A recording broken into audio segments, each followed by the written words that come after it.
Hallo, guten Abend und willkommen, meine Damen und Herren und alle anderen Menschen. Willkommen zum Entschuldigung. Amanda, take it away. All right. This is Amanda and Emily's going to be playing this psychological thriller game from Steam. Ooh. So let's get started. All right.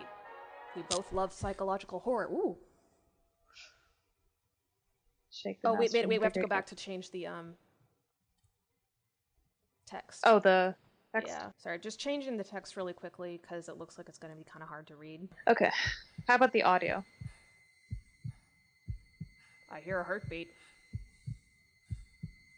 The sun had only just set. A faint air of warmth still lingered and provided a thin veil of comfort. I continually circled the perimeter of the dilapidated building, hunting for an entry point as the air slowly cooled, catching up with the time of day. All right, there we go. Now that lamp is working. The only door to the property was bolted firmly shut. Where is it? Leaving me with two possibilities. Okay. One window. Small hole on one side of the building. That's a whole lot of... Nope. Nope. Nice big pile of no thank you, sir. Nope. And a smashed window on the other. Take the window. Yeah. The hole was going to be a tight fit at best, but the window was too high to reach and I couldn't see a way to climb up. Oh. Can I click? On the, Pick the window? Oh, no, I couldn't. Damn it. This is a bad idea, sir. I crouched down by the hole, at an angle that let the light pass, and scoped out the graying room. So it looks like it might be a... Sorry, this shaking mechanic. It's kind of annoying. You don't like it? It's annoying. I mean, aren't you annoyed by this shaking thing? I weighed up my options. I was fairly confident that I wouldn't be able to squeeze through, but yet I couldn't just go home. Not without knowing. So this isn't your home?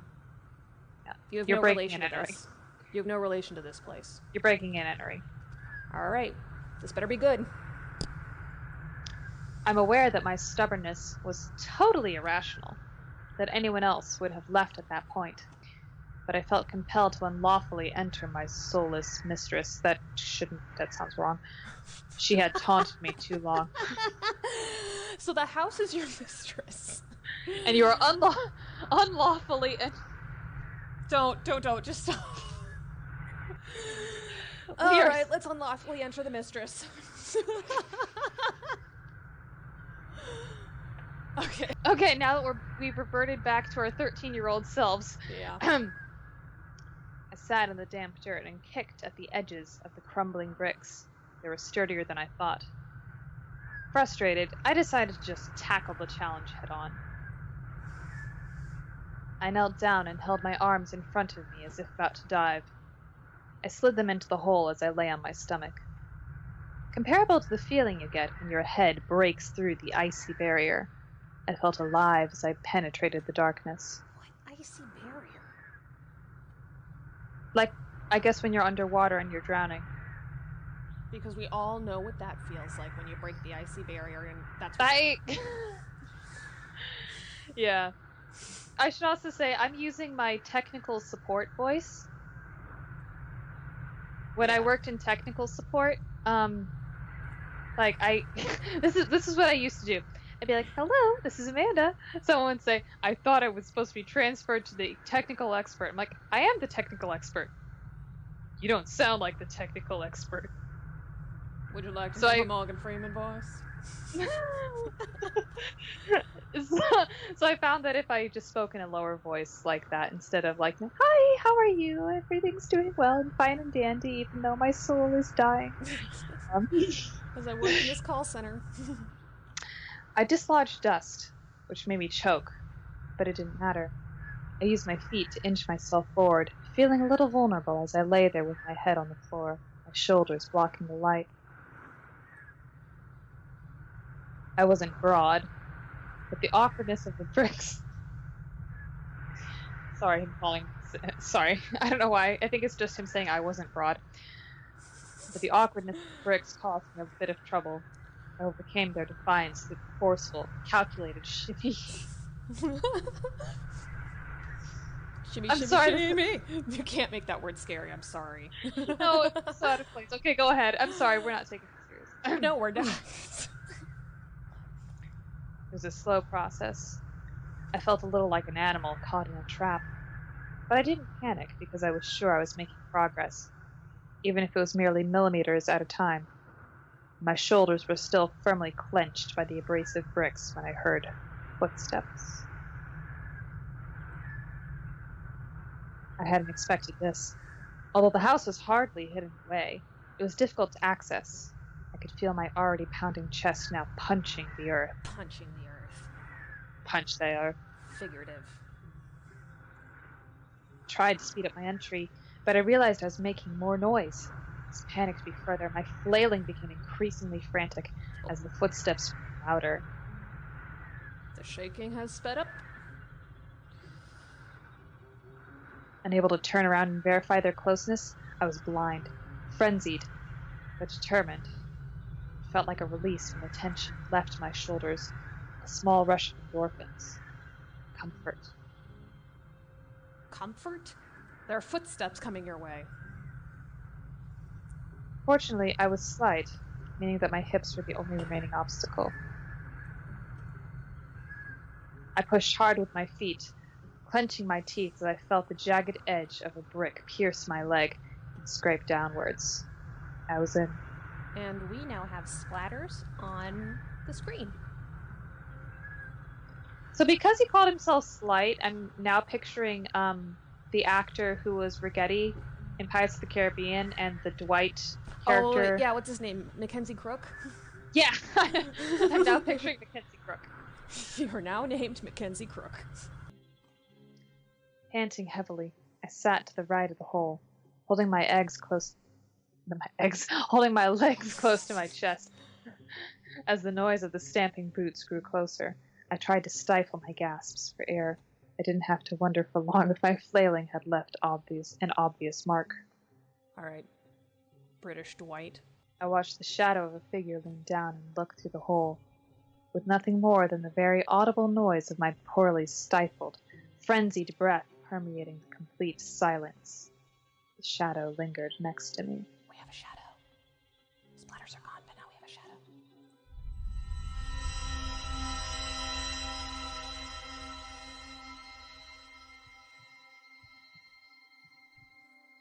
After what felt like minutes, it let out a booming, sinister laugh that penetrated my brittle shell, sent shivers down my spine. I waited for the shadow to leave. It didn't. As I sat there in the damp, trying to compose myself, trying to find the strength to continue, I wondered how life had led me this absurd situation. I sense a flashback. I recalled how only a few weeks ago I was sat beneath the old oak in a secluded part of the family estate.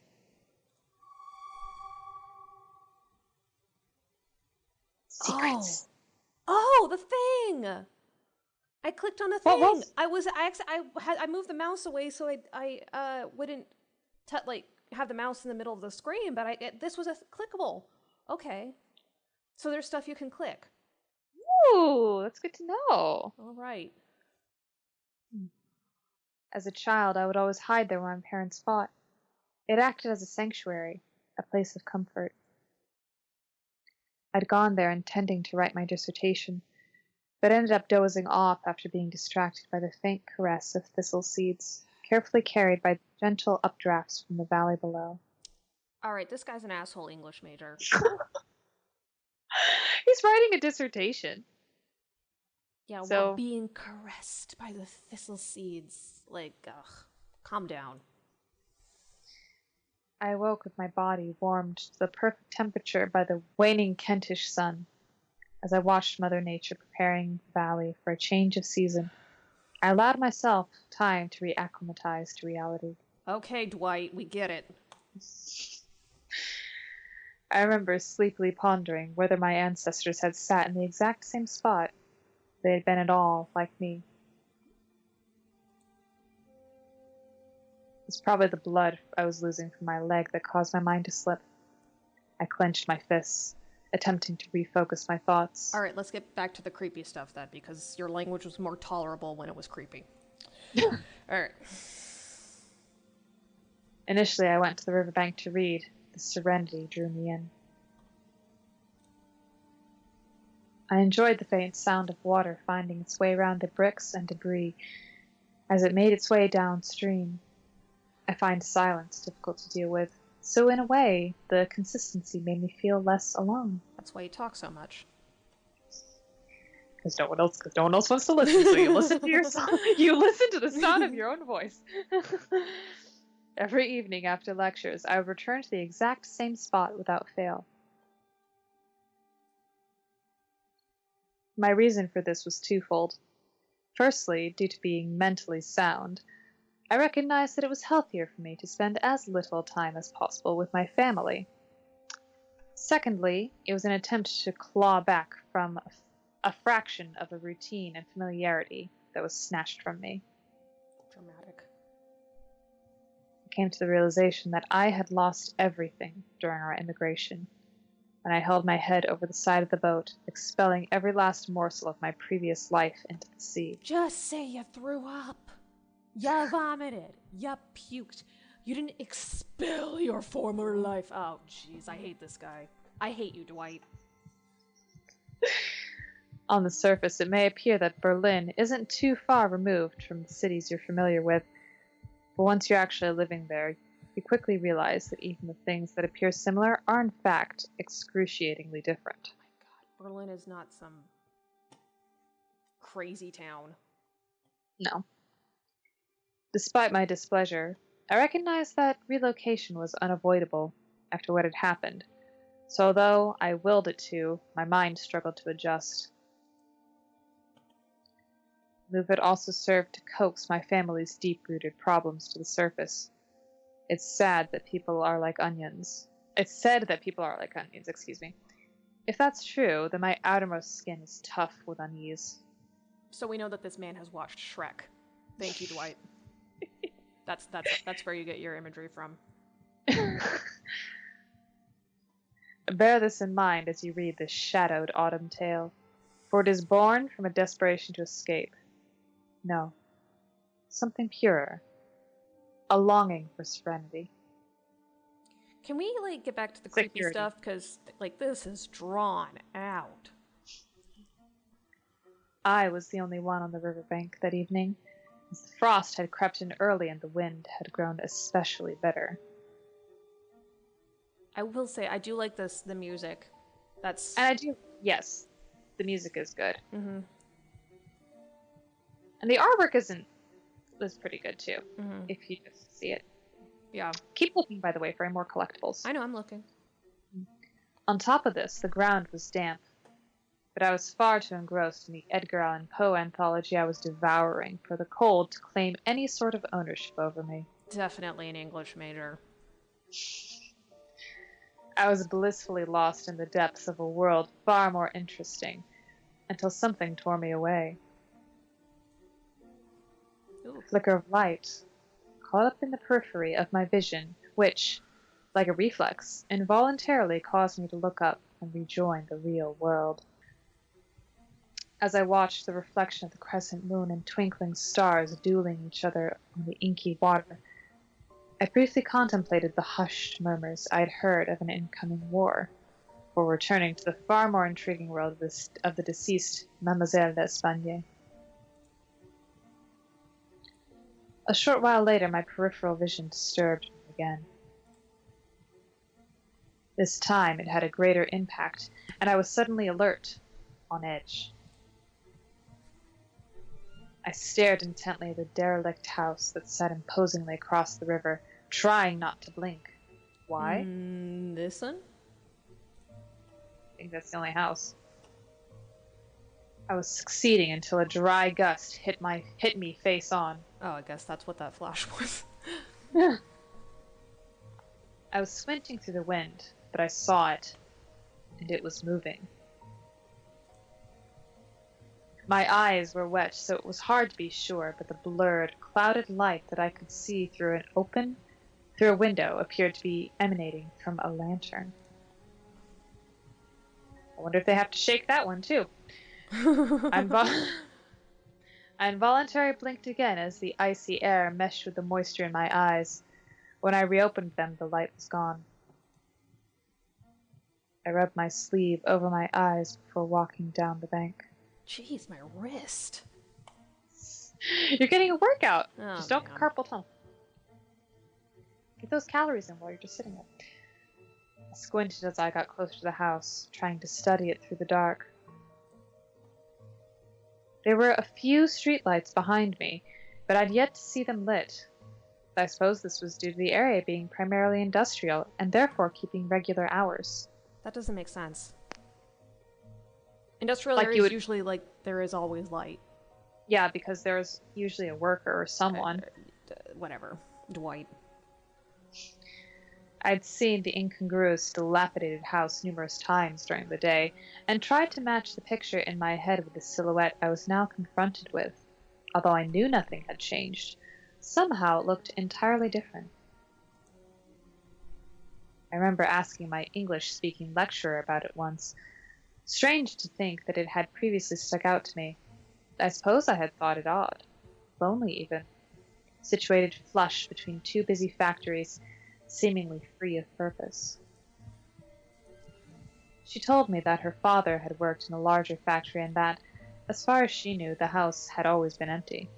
Apparently the same man owned both factories, and he desperately wanted to demolish the house in between so that he could join them. Despite being offered ludicrous sums of money, the rich antique collector that owned the house refused to sell. This especially angered the owner of the factory, as he had never once seen the house occupied. So maybe we have, I pondered this knowledge as my eyes flitted back and forth. If the building were empty, what had I just seen? As I actually began to absorb the information my eyes were relaying back to me, I realized that everything about the house seemed wrong. Chill tangibly traveled the length of my spine, sapping my resolve. I struggled to swallow as I felt it watching me. I promptly left the bank. the house? Can you see anything up with the house? No. On my way home, I decided I would return the following evening to investigate. Huddled in the corner of the foreboding room, caked in mud and bleeding profusely, and now all seemed so idiotic. Yes. It was. I clenched my fist a second time, tighter, so that my nails dug deep into my skin. I was angry I'd gotten myself into this ridiculous predicament.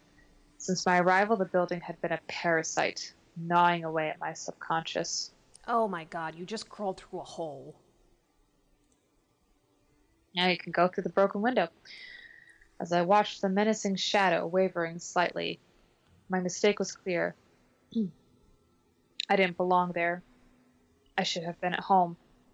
This, of course, is no longer an option with the lingering presence sealing my fate. Okay. Sat there, knees cradled tightly to my chest, wondering what to do. Shadow's still there. The room was dark, but there was a thin shaft of pale light at the far end of the room, trying to entice me through the door, which was ajar. Thought this house was empty. Aha, there it is. The light exposed the air for what it was, impure and absolutely corrupted by dust. Particles tried sorrowfully to catch the light, longing to sparkle for just a second, but alas, the needed light was too weak. I was wrong. I still hate it. I still hate the way he talks, even during the scary parts. Like, Dwight, just stop sucking. Poor Dwight, he's trying to pour his heart out to us. Dwight. Listen to this ridiculous language he's using. Just He's speak English. In simple terms. I know you're an English major and you're like, I'm using the full extent of whatever. I'm sorry. Rant over. Go ahead. I'm also not an English major, so Emily wasn't talking to me at that moment. I was for a semester, but I promptly quit. Okay. After spending a few minutes fixated on this sad affair, I inhaled deeply and tensed every muscle in my body, consciously making myself as rigid as I could. Pain screeched through my leg, but I had a plan and was just about enough resolve to see it through. Okay. Yeah, no, Dwight, don't pay attention to the dust and how fascinating that is. Just there's a tall, dark man standing next to you, and you don't know what's going on. I think you have bigger problems to be fixated on. I calculated every aspect of every movement in order to remain unheard as I meticulously edged toward the door. I moved barely an inch at a time as I navigated around the forgotten things that littered the room. Upon reaching the door, I cautiously positioned me in front of me, slowly hoisted myself up. I froze as the same booming laugh echoed around the room once more.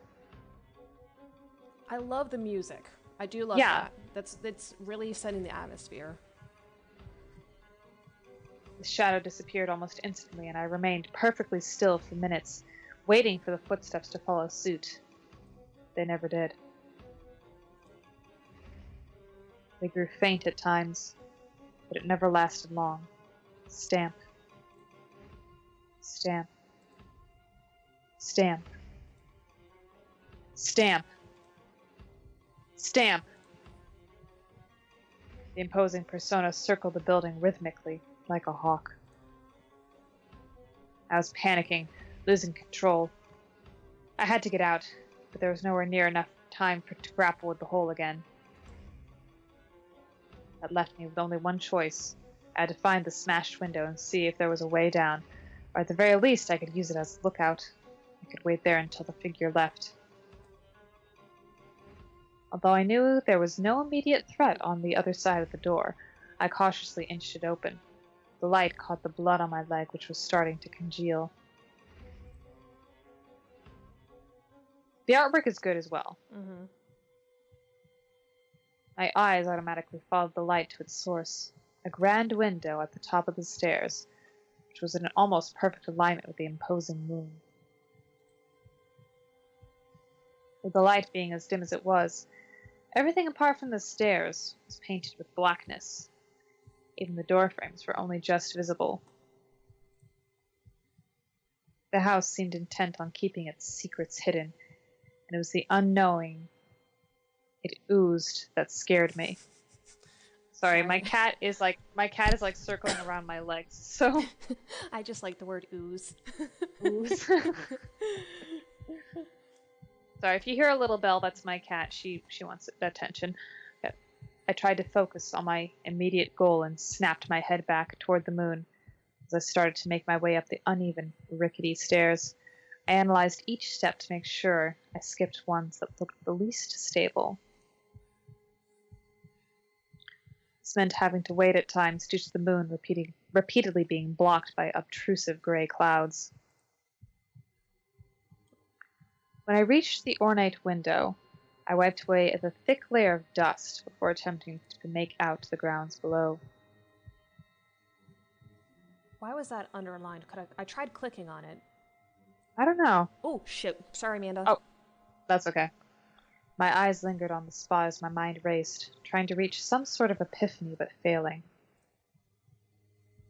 I used my finger to trace the frame of the window to see if there was any way to open it. A latch buried under dust, for example. But apart from dried-up spiders, there was nothing. I knew it was pointless putting it off, so I took a deep breath and turned around.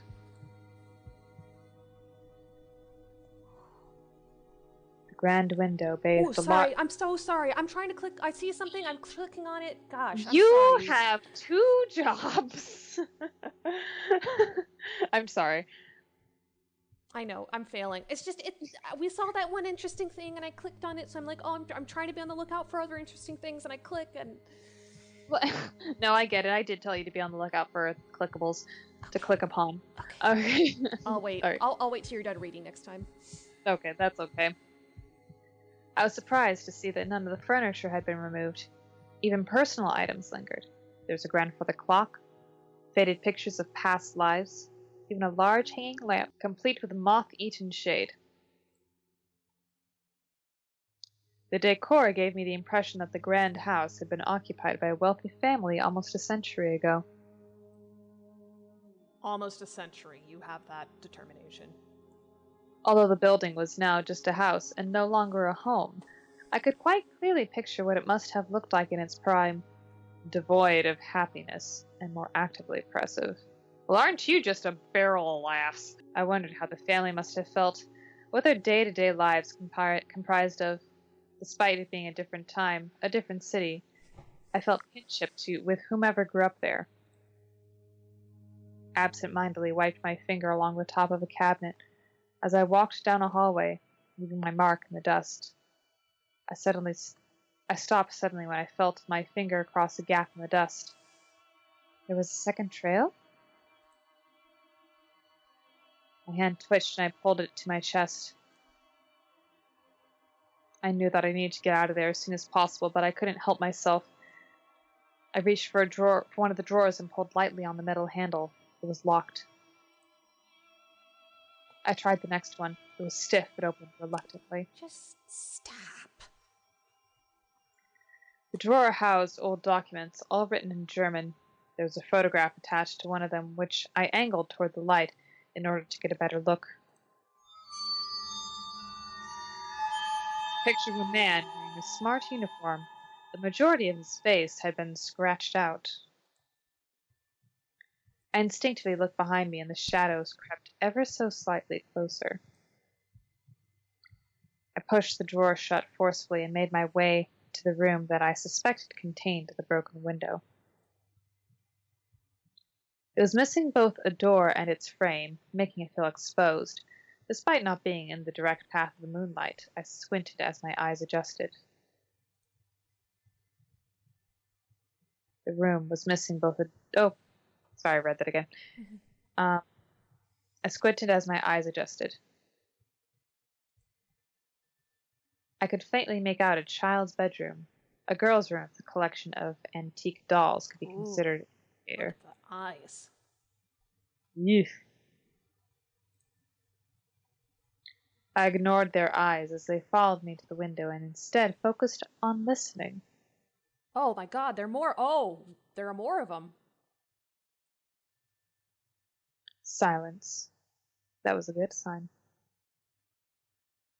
Even still, I was apprehensive as I poked my head out the window. I waited for minutes, absent-mindedly running my fingers along the ends of the jagged shards that framed my head. I could feel the glassy orbs staring into my back, but they didn't break my gaze. The roaming presence didn't manifest. I felt somewhat confident that it would be safe to leave, but unfortunately the window was much higher than it had seemed, and there was nothing I could use to scale the wall.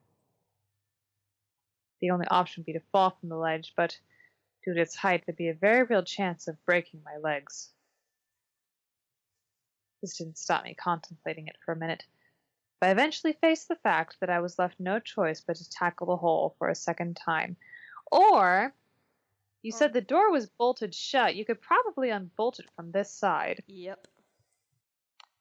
I clutched my throbbing leg before turning around. Again making a conscious effort to ignore my surroundings as I made my way back toward the light. There's the scare. That got me. There's the scare. Oh, that got me. On approaching the door, I heard a clunk from the room opposite. My heart stopped.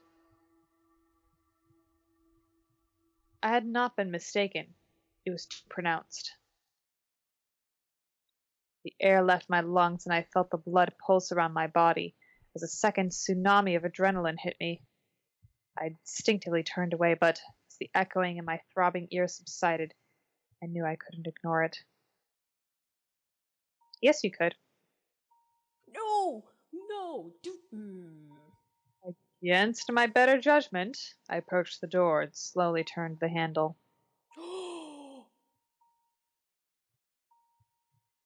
What the fuck? I edged the door open and was surprised to see that the room was bathed in a faint light. The room was constructed of silhouettes which made it immediately obvious that I was standing in another bedroom. There was a grand four-poster bed sat against a wall in the middle of the room, and on the other side of it, a shadowed corner, was what looked like a small table and 2 chairs. And someone sitting there. I see it. On the table sat an antique china tea set. It almost looked like there was a steam rising from the teapot. I began walking around the bed to take a closer look, but stopped suddenly when I noticed something glint through the vapor. I moved my head back slightly in an attempt to realign with the light and confirm that it had caught on something, that there was something I hadn't seen. I was right. The light was reflecting off of 2 beady eyes, partially hidden beneath a disheveled mass of long, dark hair. A girl sat at the table, staring vacantly in my direction. I felt my mind grind to a halt. As all rationale dispersed, I was no longer myself, but instead a reader, voyeuristically living through another. Okay. I took a step forward and waited. The girl slowly but purposefully took a sip from one of the cups. It somehow seemed like a warning.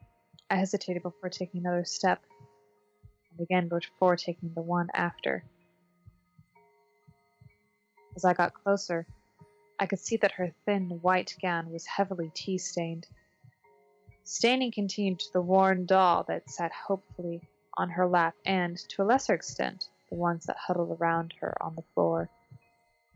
So she has a drinking problem.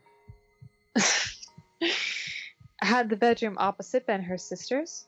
It was difficult to discern from her feral appearance, but she looked younger than me by a few years, perhaps. Her focus was solely on the teapot, seemingly unaware of my presence as I reached the table. Mere feet away, I waited for her to look up. Oh. She did not. I didn't know what to do. Almost out of instinct, I began to reach out slowly towards her. Nope. Guten Abend. She hissed, almost inaudibly as my finger was but a couple of inches from her face. Why are you...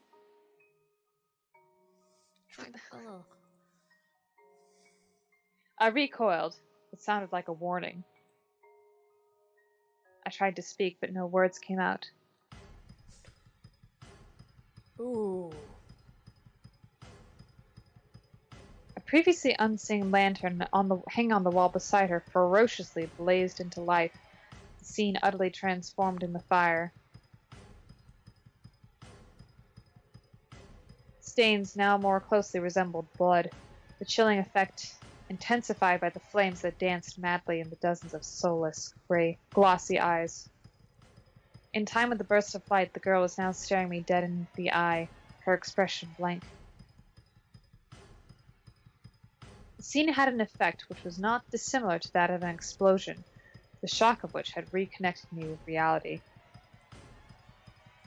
Horrified, I turned and ran. The reason I had allowed myself to waive any sort of reasonable judgment in the first place was solely to exercise the specter of curiosity that had latched onto me. I had never anticipated that visiting the house would instead strengthen it, making it all-encompassing. Memories of that night consumed my every waking thought and even lingered through sleep.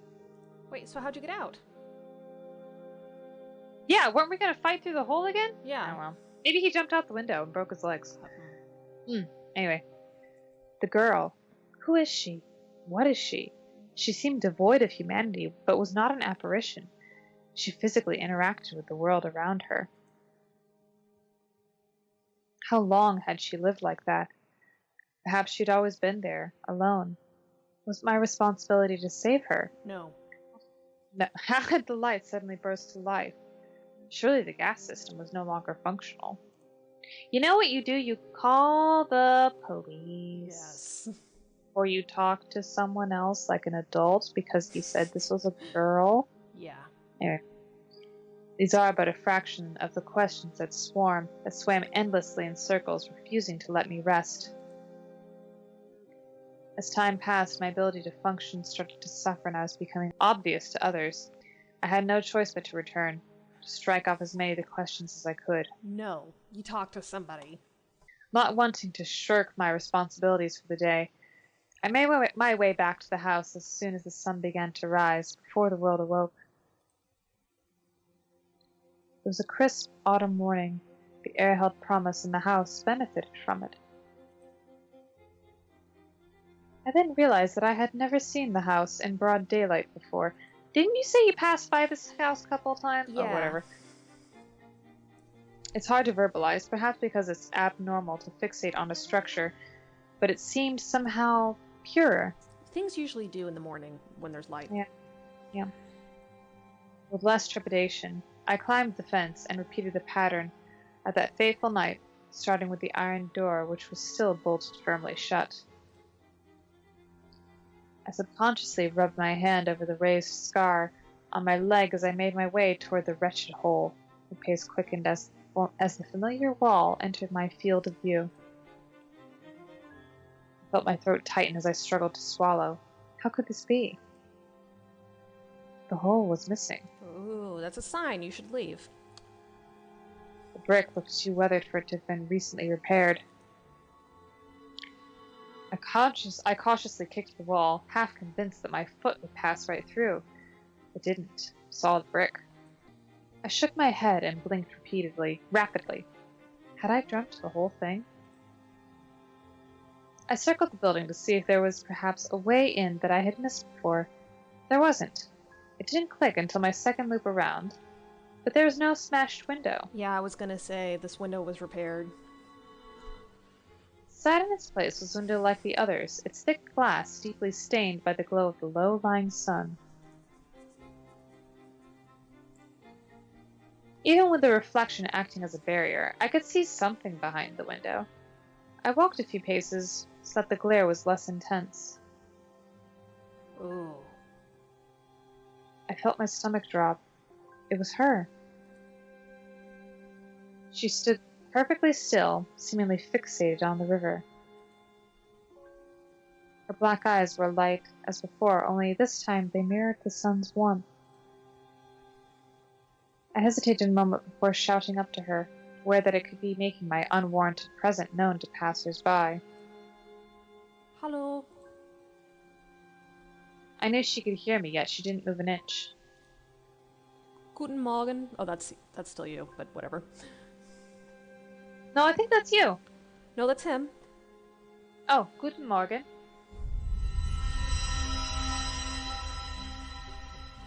I was distracted by the noise of the fence shaking. Someone was coming. I knew I had to leave, but curiosity compelled me to look back up to her. She was staring me dead in the eye. It is not that her face was contorted. In fact, the difference was subtle, but she looked terrified. I kept her gaze, unblinking. Oh, shit. Oh, that got me. It got me too. She started banging her fists frantically on the window. In that moment, my instincts took over, and I wanted nothing more than to help her. But how could I? Wer ist da? That means who's there. Boomed a deep voice, similar, yet different to before. It was approaching from the other side of the house. My time was up.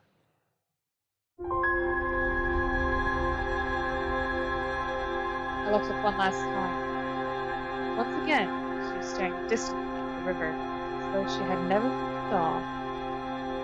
Like before, only this time out of necessity, I ran from her. I hate how loud that got.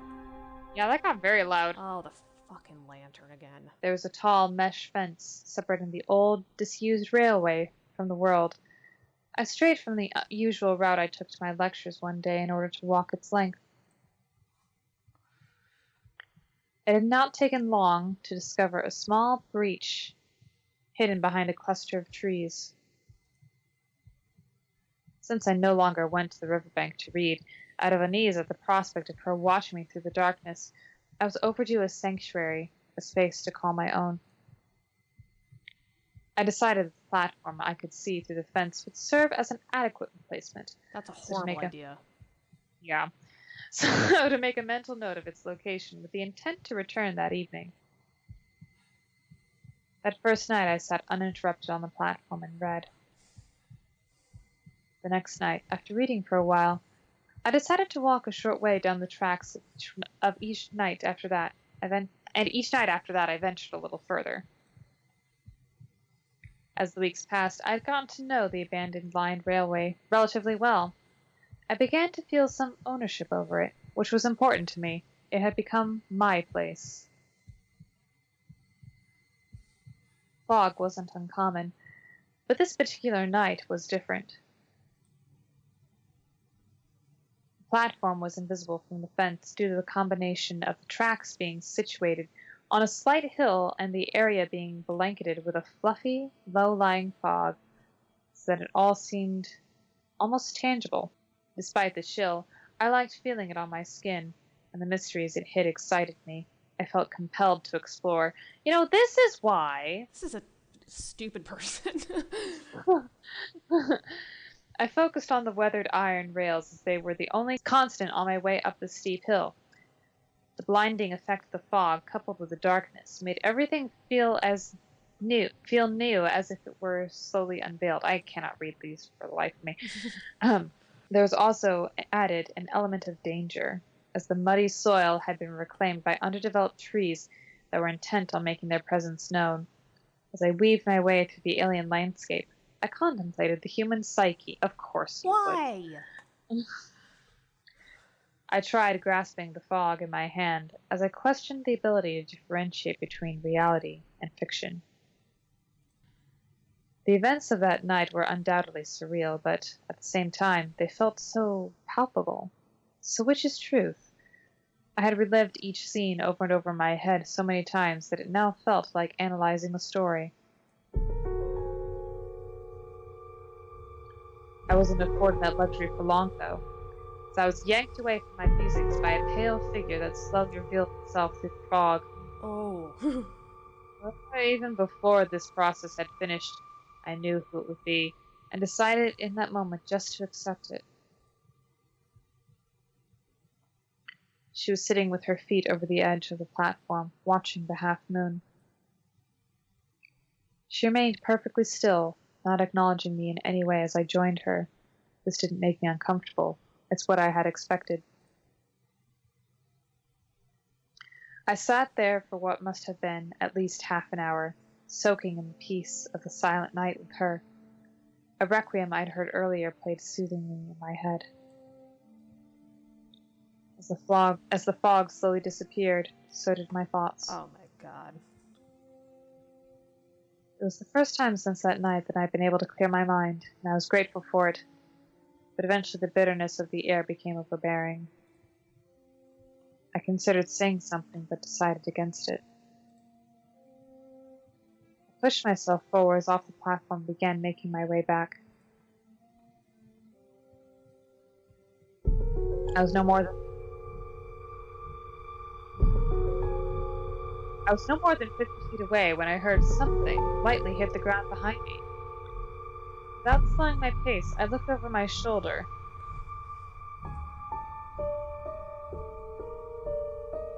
She was forlornly walking in my direction, eyes on the ground. I stopped. She stopped. This was as much as she was willing to give me, and I wanted to show her that I respected this, so I did not turn to face her. Sorry about before. I wanted to help you. I waited but received no response. Bless you. Entschuldigung. Entschuldigung. I hadn't studied German, but had picked up a little over the past few weeks. I didn't expect a response. I wanted to see how far I could push things. Wie heißen Sie? That's what's your name. There was a loud crash behind me. I only just caught sight of her tumbling down the bank and disappearing into the lingering fog as I snapped my head in her direction. I ran to the spot where I'd lost sight of her and hastily descended, but she was nowhere to be found.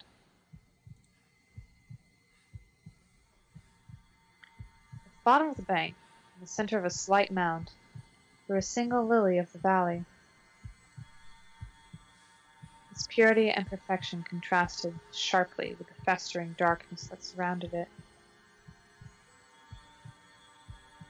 I reached toward it, shaking ever so slightly from the event I'd just witnessed, and touched it with the back of my finger.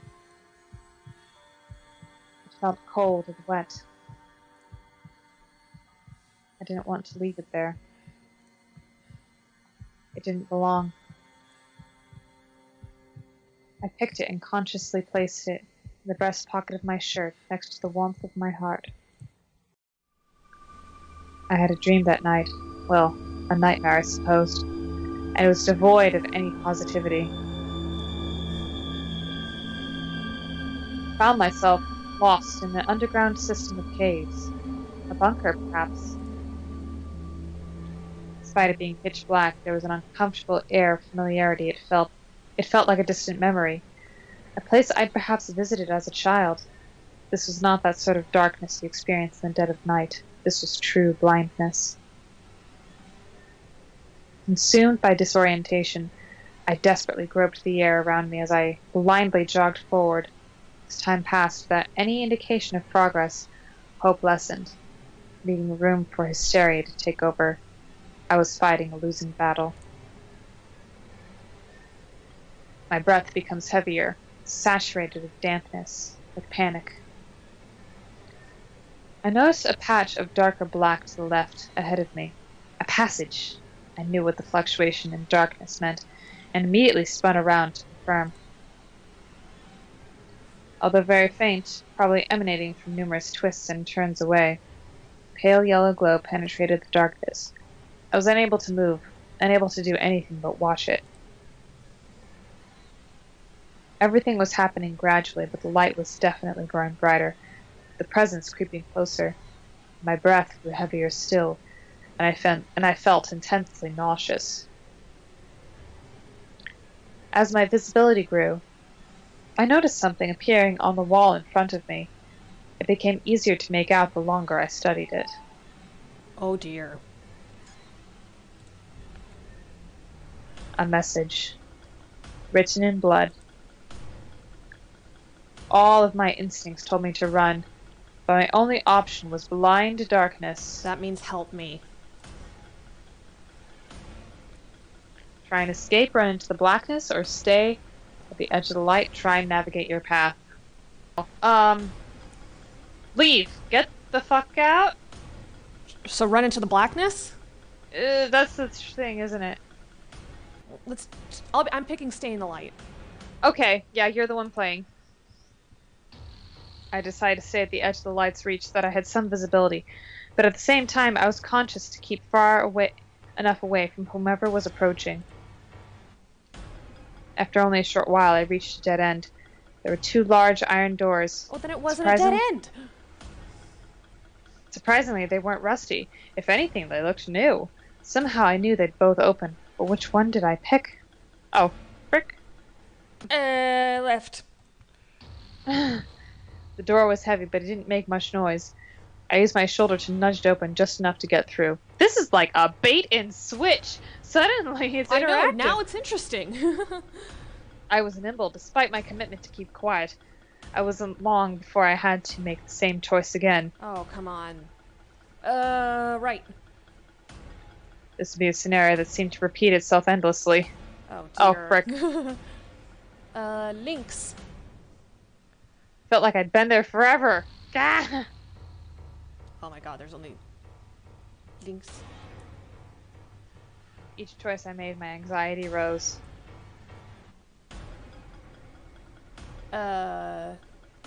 Forward. My hunter must have mirrored my every move as the light grew brighter and the sound of footsteps became increasingly less distant. Rechts. How were they able to track me so flawlessly? There was no residue on my feet as the ground was solid. Right. The light only grew brighter, so I abandoned my plan and drove sharply down a side passage. I thought I saw something fall in the process. Still running, I looked behind me to see the lily that had been in my breast pocket laying helplessly on the floor. I wanted so desperately to stop for it. It was at that exact moment the shadow rounded the corner, the very same shadow I'd seen at the house. Oh. The side of my head collided hard with the wall. I blacked out and a scarring pain ripped across my skull. Wide awake, I hastily put on the clothes I had worn the previous day and left for the riverbank. I felt lightheaded and disconnected from the world around me, probably due to a lack of nourishment and sleep.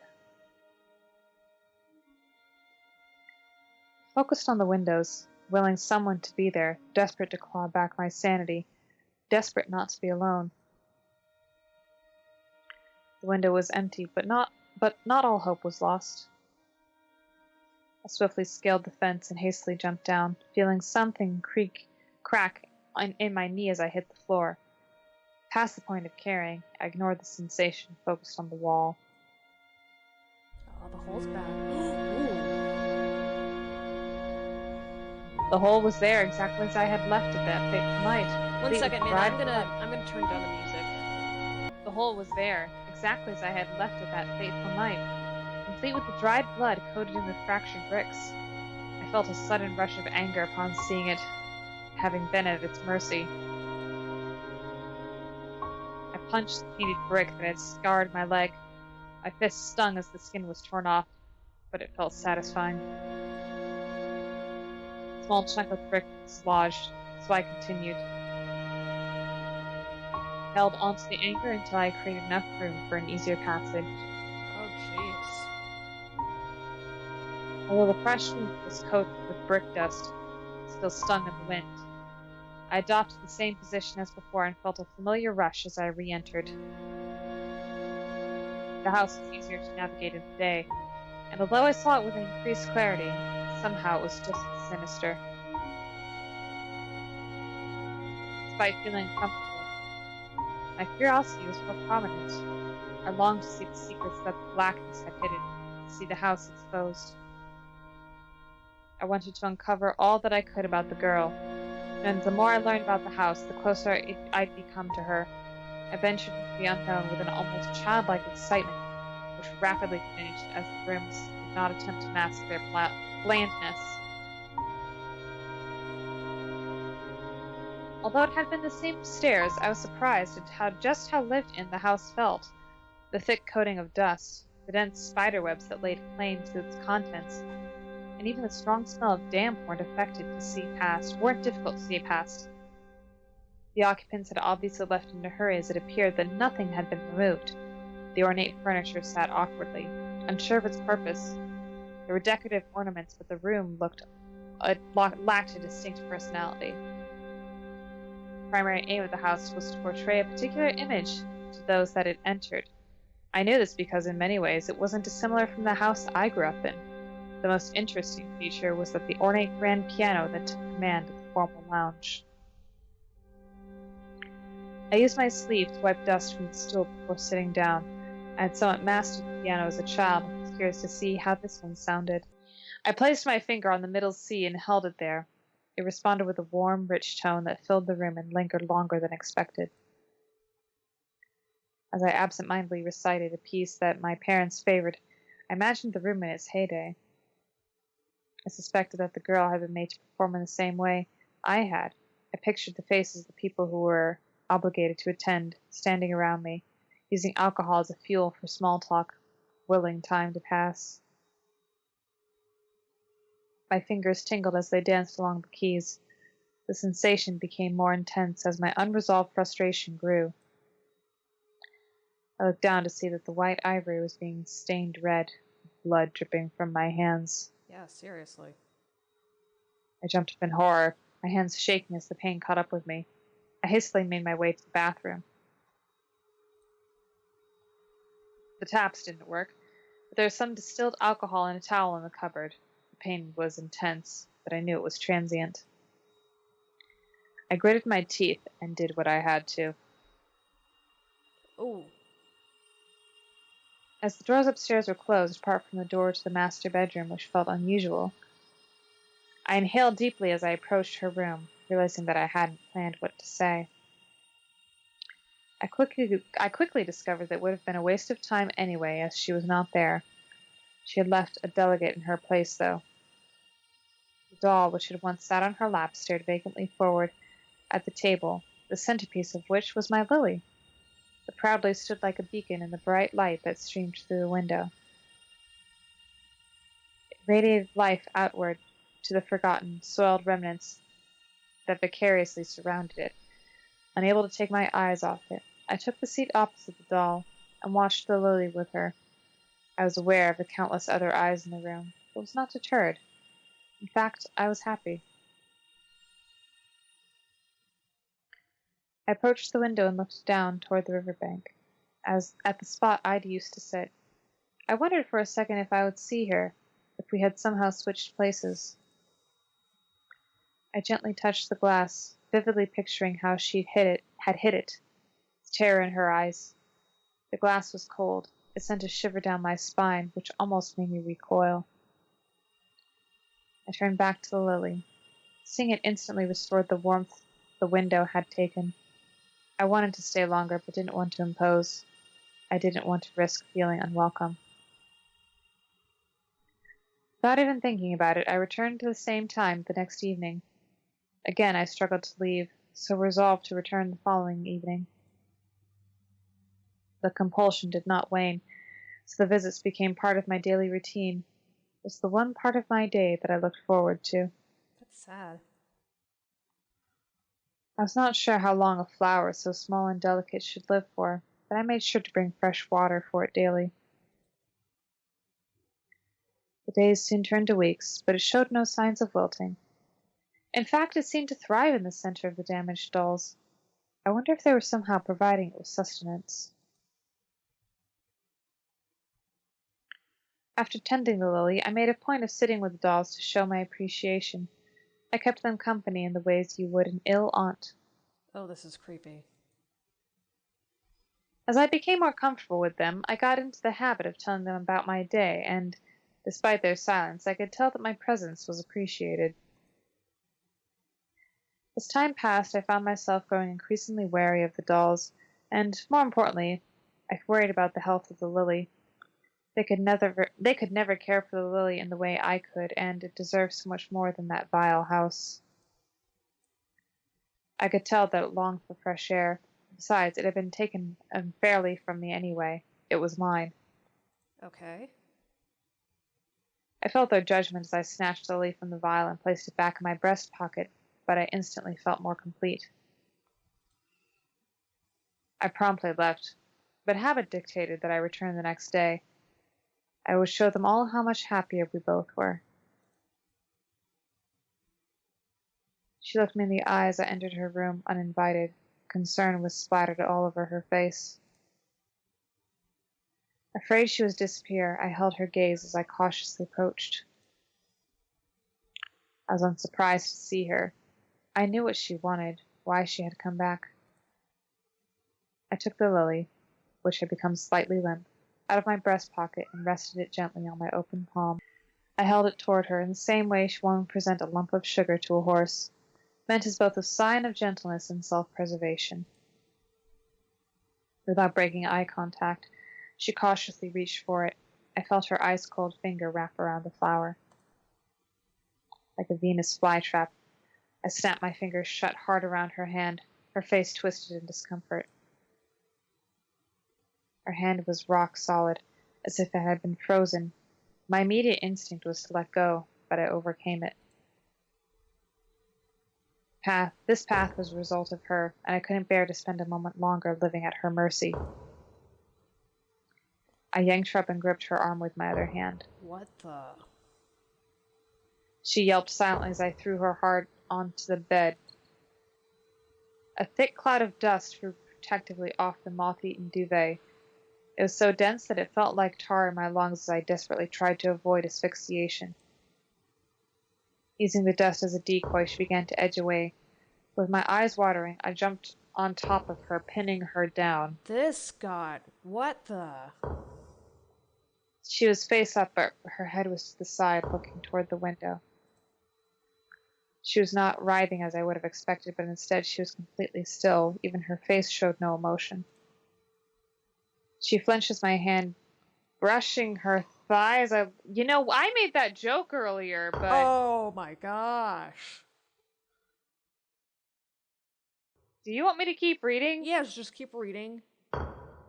She flinched at my hand, brushing her thighs. I lifted her frock. I unbuttoned my trousers and took her chin, which felt just as uncomfortable as her hand, between my index finger and thumb. I turned her head to face me to make sure she would be present when I entered her.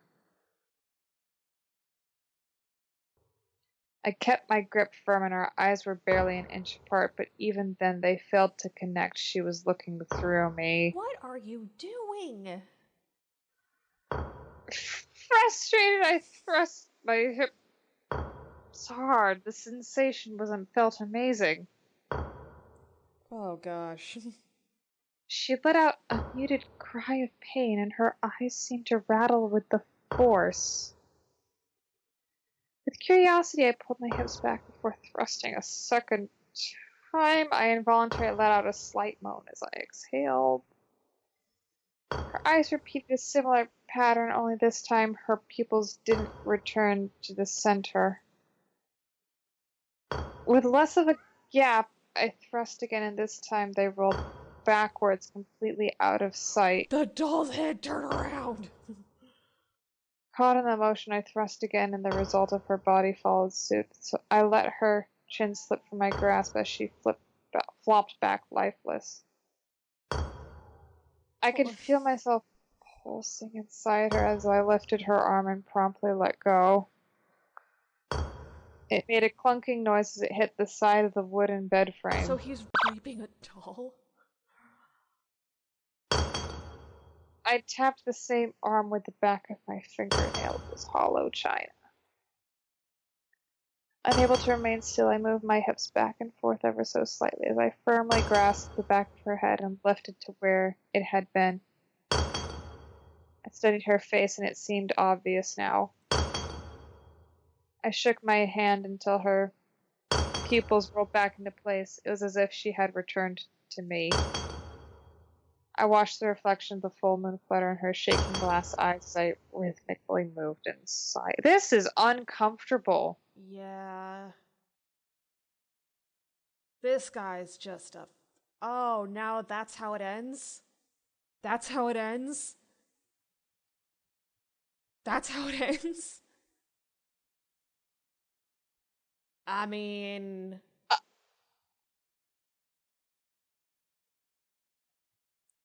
I have no words.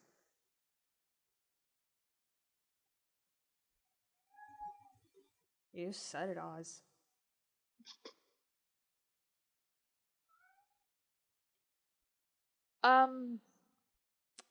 Well... Thoughts?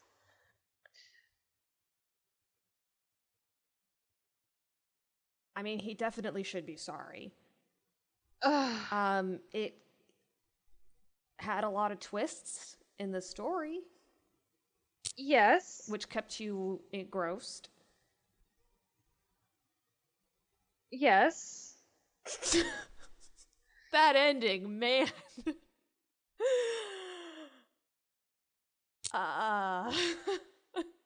It was weird, to say the very least. When I say it was scary, no. There were a few moments that got us, I think. Yeah, there were.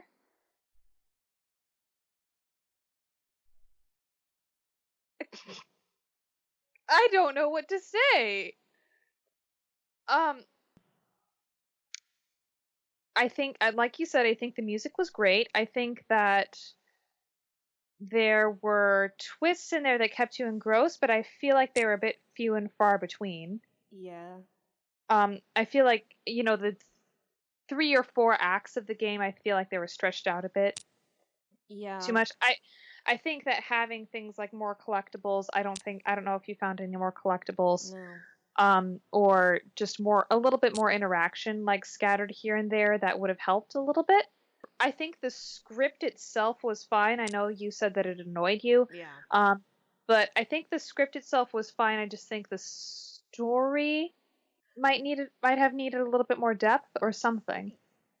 I don't have a problem with the story. I had a problem with the script. It's just, it feels like the writer tried to make it more deep. And there was a lot of failed symbolism in I know that there was some stuff about the lily and with the girl and like the girl being a doll. It's way too much for me to read into, I like it when games don't necessarily or any story for that matter, spoon feeds you what you're supposed to pull from it. But it all just seemed a little too out of reach for me to really get the purpose of this story. Like, what was the point that I'm supposed to take away from this story? Well, I could see that he was longing for connection. And he ended up a doll. It's like, what was he searching? He said he was searching for security. What I think we better not read more into this, Amanda, than we already have. I don't know. I'm trying to give this game a compliment because I do like the music a lot, and we've given the game plenty of compliments with the music. Thank you. It ended with a guy a doll. Okay. With very graphic description as we sat watching a little girl doll sit at a piano. Okay, so if you have any other games that you'd like us to play, maybe another, I don't mind doing interactive novels. I feel like some are done better than others. But if you have any other interactive novels that you'd like us to play, I think it's good for Emily to get into the foray of some gamings, or if you have any other scary games that you'd like us to play, if you have any games that you'd like me to play, or anything else like that, just let us know. Leave a comment, give us a like, hit that subscription button. But for now, I'm Amanda. And I'm Emily. And this is Am&M. And we'll see you guys in the next video. Bye. Bye.